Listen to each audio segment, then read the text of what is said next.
Donc je disais que ce matin, je voudrais vous parler d'une adoration désintéressée.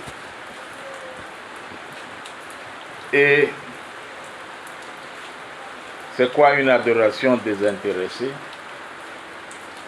C'est que tu adores Dieu sans aucune condition. Il t'a béni, il ne t'a pas béni.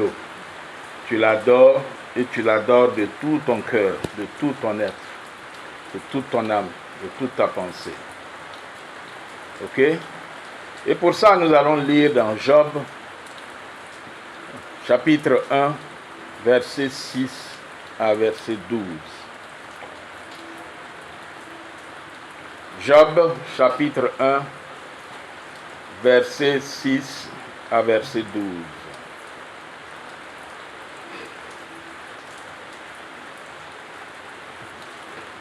Il est dit: Or les fils de Dieu vinrent un jour se présenter devant l'Éternel, et Satan aussi vint au milieu d'eux. L'Éternel dit à Satan: D'où viens-tu? Et Satan répondit à l'Éternel: De parcourir la terre et de m'y promener. L'Éternel dit à Satan: As-tu remarqué mon serviteur Job? Il n'y a personne comme lui sur la terre. C'est un homme intègre et droit, craignant Dieu et se détournant du mal. Et Satan répondit à l'Éternel: Est-ce d'une manière désintéressée que Job craint Dieu? N'as-tu pas protégé, ne l'as-tu pas protégé, lui, sa maison et tout ce qui est à lui? Tu as béni l'œuvre de ses mains, et ses troupeaux couvrent le pays. Mais, étends ta main, touche à tout ce qui lui appartient, et je suis sûr qu'il va te maudire en face. L'Éternel dit à Satan: Voici, tout ce qui lui appartient, je te le livre, seulement ne porte pas la main sur sa vie. Et Satan se retira de devant la face de l'Éternel. Si nous lisons aussi Jean chapitre 4, verset 8. Jean chapitre 4, verset 8.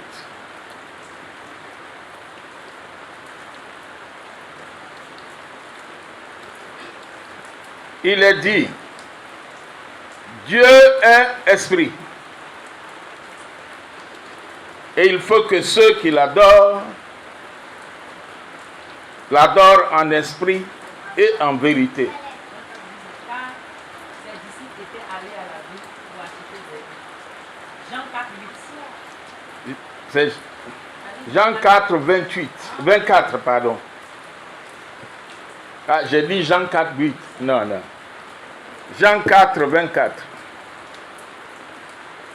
Dieu est esprit et il faut que ceux qui l'adorent en esprit et en vérité.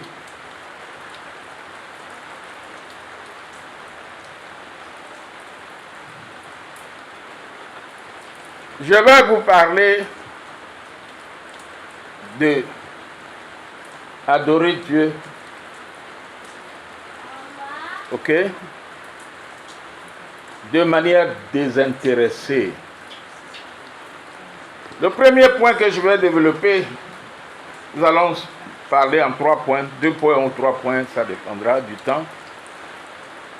Dieu et Satan nous voient, c'est le premier point. Dieu et Satan nous voient. On a vu dans la lecture que nous avons faite, que l'Éternel dit à Satan, quand il est venu au milieu des enfants de Dieu, « As-tu remarqué mon fils, mon serviteur Job? Il n'y a personne sur la terre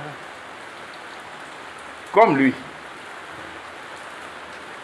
C'est un homme intègre, droit, craignant Dieu et se détournant du mal. » Et voici la réponse de Satan. Est-ce de manière désintéressée que Job craint Dieu? Ne l'as-tu pas protégé? Sa femme, ses enfants, sa maison, tout ce qui lui appartient. N'as-tu pas protégé tout ça? Tu as béni l'œuvre de ses mains. Et il a beaucoup de troupeaux qui sont parsemés dans tout le pays. C'est normal qu'il t'adore. Mes chers amis, à la lecture de ça, ça veut dire que ta vie n'est pas invisible aux yeux de Dieu et de Satan.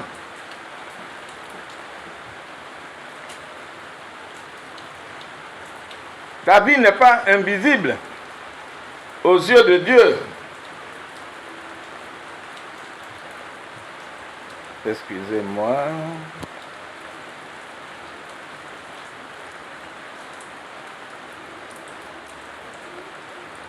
Donc, l'Éternel voit tout ce qui se passe sur la terre.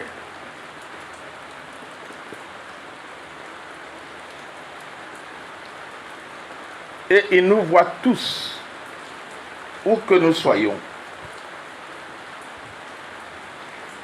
Et s'il nous voit tous, où que nous soyons,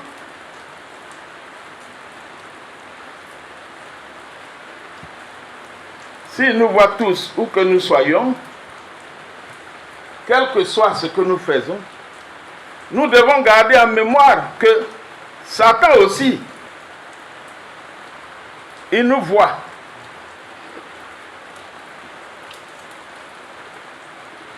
Ok? Satan aussi nous voit. Donc, quel que soit ce que je fais, bien ou mauvais, Dieu nous voit. Et c'est important que nous prenions conscience du fait que Dieu nous voit. Mais ce n'est pas Dieu seul qui nous voit. Les hommes ne nous voient pas, forcément. Mais Dieu nous voit. Et puis Satan nous voit. C'est pour ça que Satan, le fait que Satan nous voit aussi, pour moi c'est important parce que Satan va aller se moquer de Dieu à cause de nous si nous faisons mal.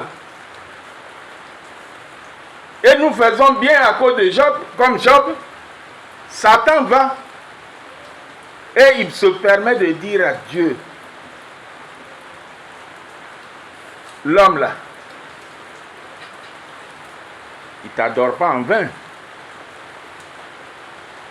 Il t'adore parce que tu l'as béni. Parce que tu lui as donné tout ce dont il a besoin. Parce que tu l'as comblé. Parce que tout ce qu'il touche, tu bénis. Donc, nous devons donc prendre conscience du fait que nous pouvons donner gloire à Dieu à travers notre vie, mais nous pouvons aussi donner la honte à Dieu. Ok? Et par conséquent, nous devons tout faire pour que partout où nous sommes, nous prenions conscience du fait que Dieu nous voit. Satan nous voit. Très bien. Allons-y, celui qui a le chapitre de Job.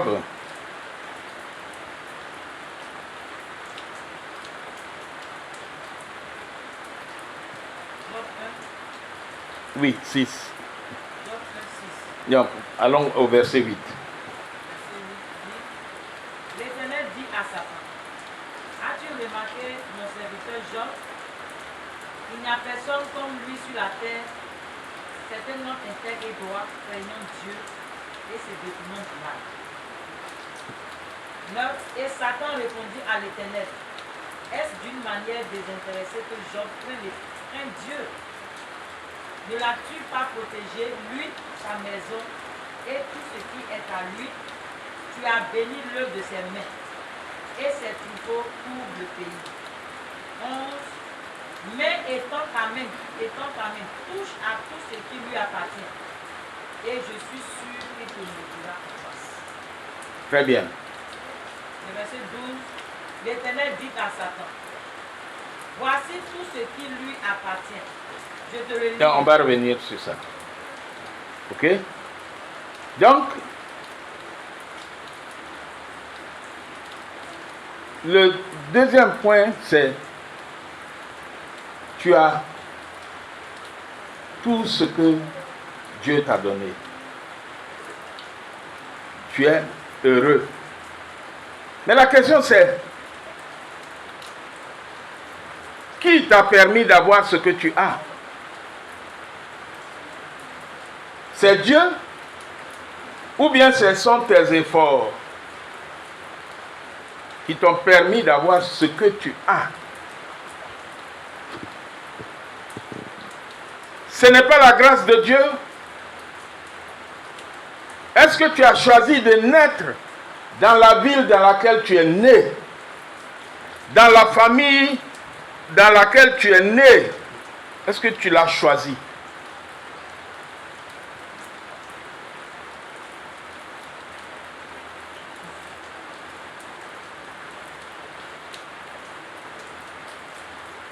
Est-ce que tu as choisi de rencontrer les gens que tu as rencontrés et qui t'ont aidé à avoir les faveurs que tu as eues pour avoir les bénédictions que tu as? Est-ce que c'est toi, par tes efforts, que tu as eu tout ça?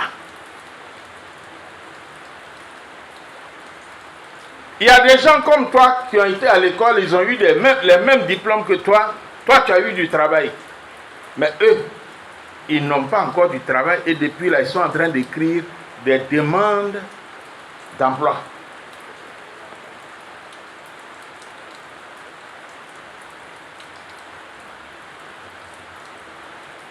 Il y a des gens comme toi qui depuis longtemps,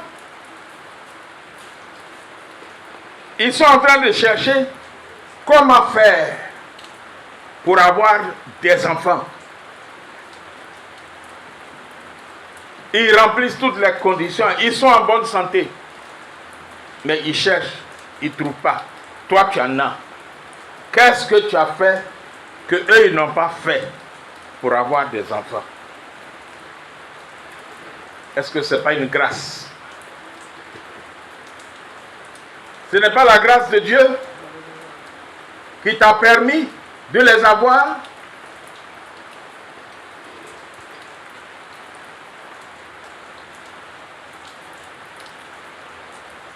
Il y a des gens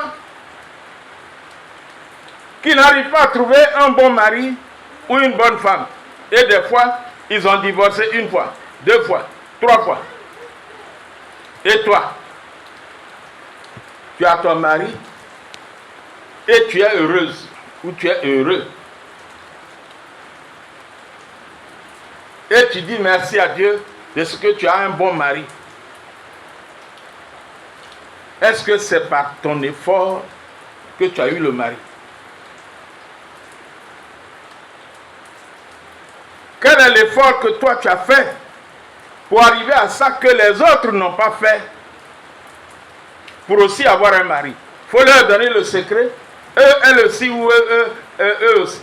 elles vont aller chercher et faire ce que tu as fait pour avoir un bon mari ou avoir une bonne femme.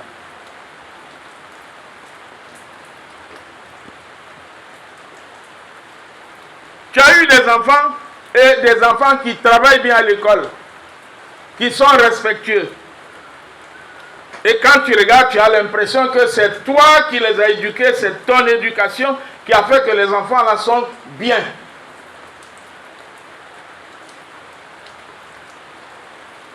Est-ce que c'est toi seul qui éduque ton enfant? Aujourd'hui, les enfants sont aussi éduqués par l'école. Ils sont aussi éduqués par la rue.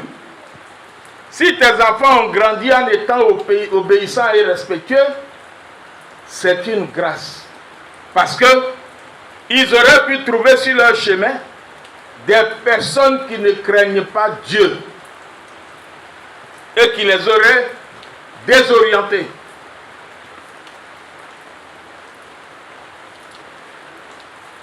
Mais tout ça, Satan voit.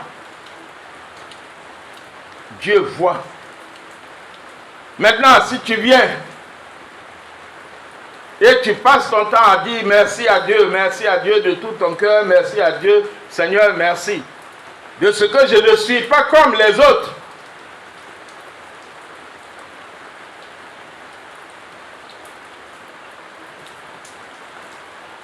Alors, Satan,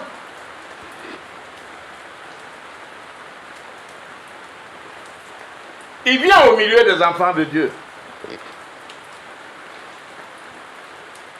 Il se promène.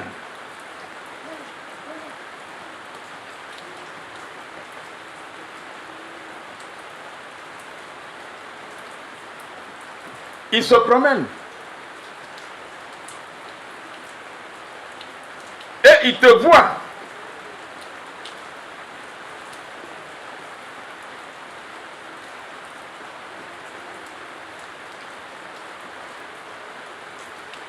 Et il voit comment tu adores Dieu.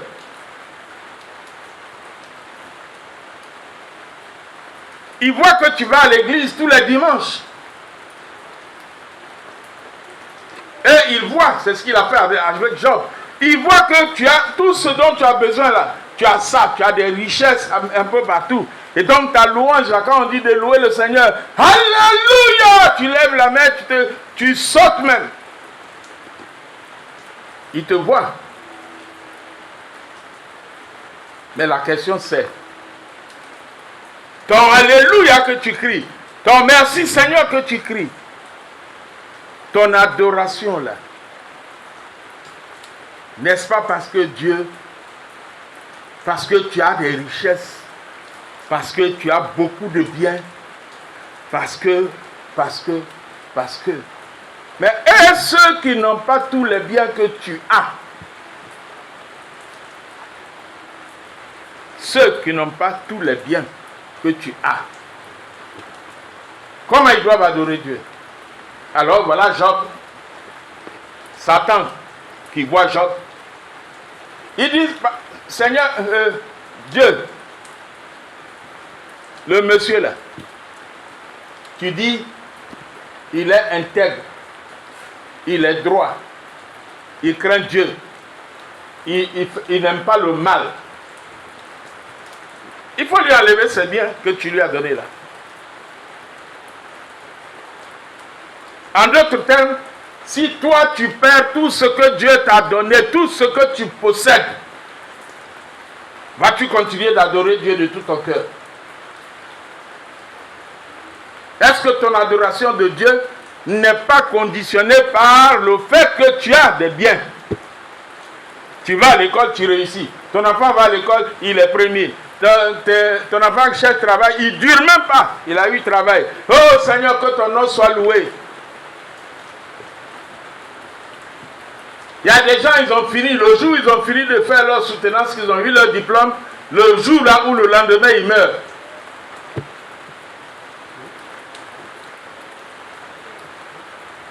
Et si ça t'arrive, tu vas continuer de louer Dieu de tout ton cœur?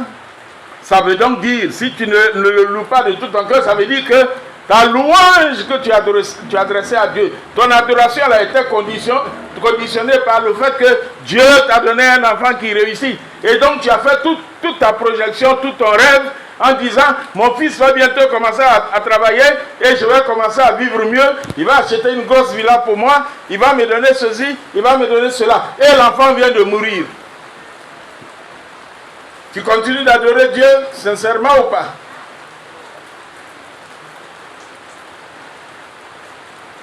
Et voici Job.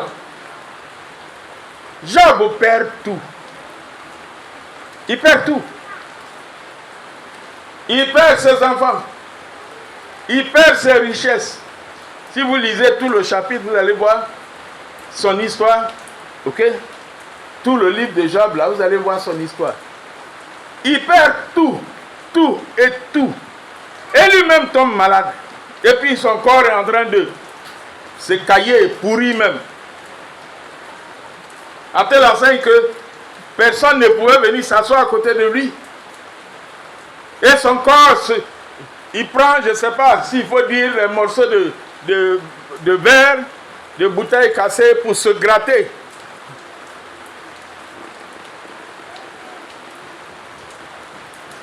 Il y a des maladies comme ça. J'ai eu une cousine qui a eu une maladie comme ça. Et elle était dans une chambre où toi-même tu n'as pas envie même de la toucher. Donc on ne peut pas dire que la maladie que Job a eue n'existe pas, ça existe. Donc il a tout perdu et puis voilà, il est malade.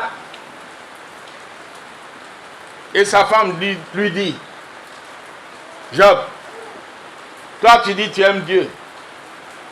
Maudis Dieu et puis tu vas mourir et puis c'est fini. Maudis-le, si Dieu était là, si t'aimais, tu n'allais pas souffrir comme ça, on n'allait pas perdre nos enfants, on n'allait pas perdre nos richesses. Maudis Dieu, puis tu vas mourir et puis c'est fini. C'est là qu'on verra si Job faisait simplement semblant d'adorer Dieu.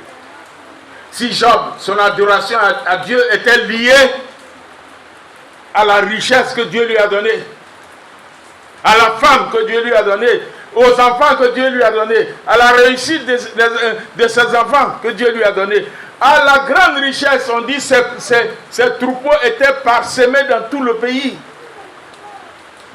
Si c'était ici, on va dire le gars il a la maison à Abidjan, il a la maison à Boaké, il a la maison à Korogo, il a la maison à Boisseau, il a la maison à Niablé, il a la maison partout. Donc partout où il va, il peut trouver place pour dormir.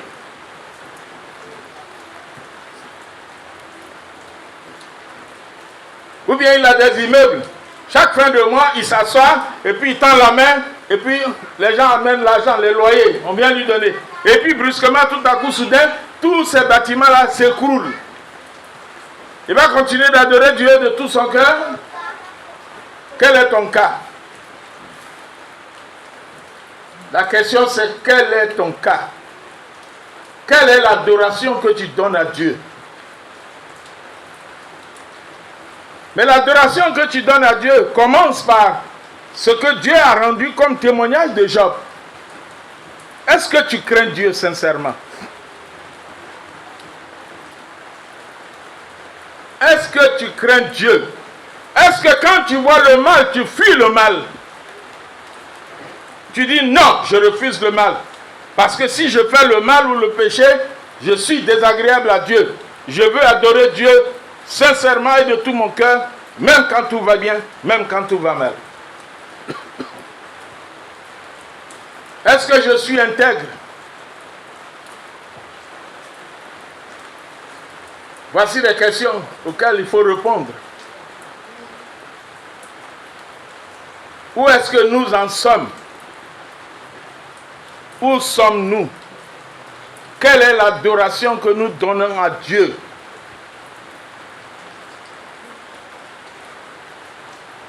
Est-ce que notre adoration est conditionné.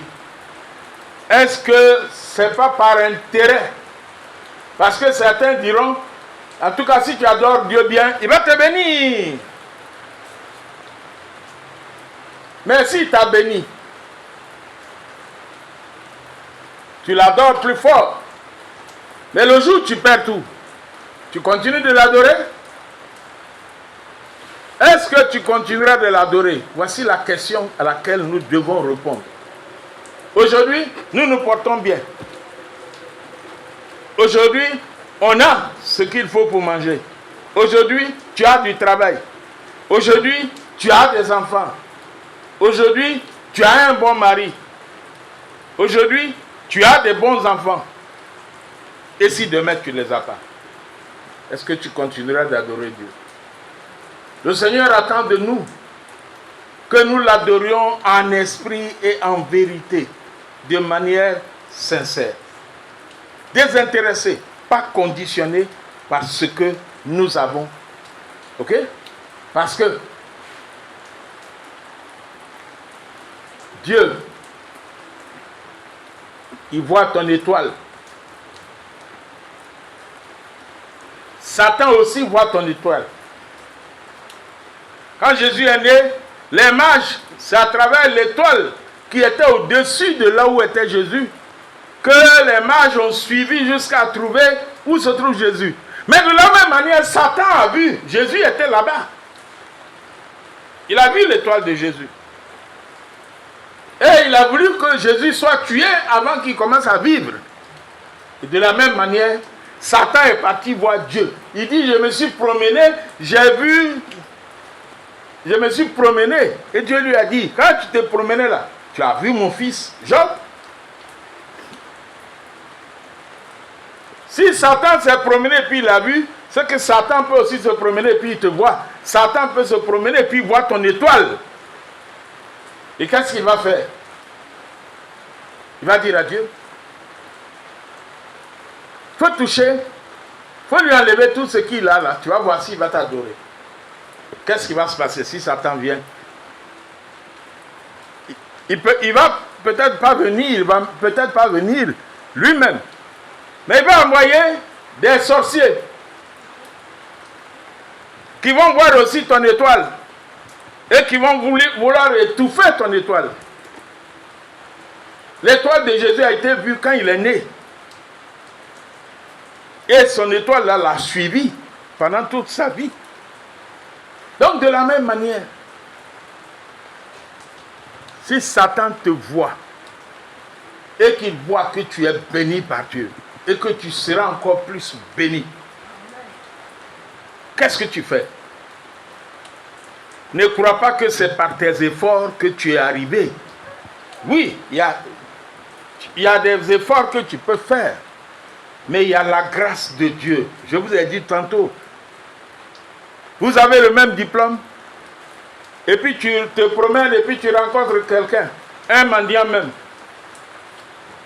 et puis tu lui donnes une pièce d'argent, et le mendiant te remercie, et puis il te dit, je vois un dossier avec toi, tu cherches travail, il te dit oui, tu lui dis oui, il dit il faut aller voir dans le bâtiment qui est en face là, j'ai appris qu'il cherche travail là-bas, et puis tu arrives là-bas, tu trouves du travail. Tu remercies Dieu. C'est toi qui as mis le mendiant là-bas.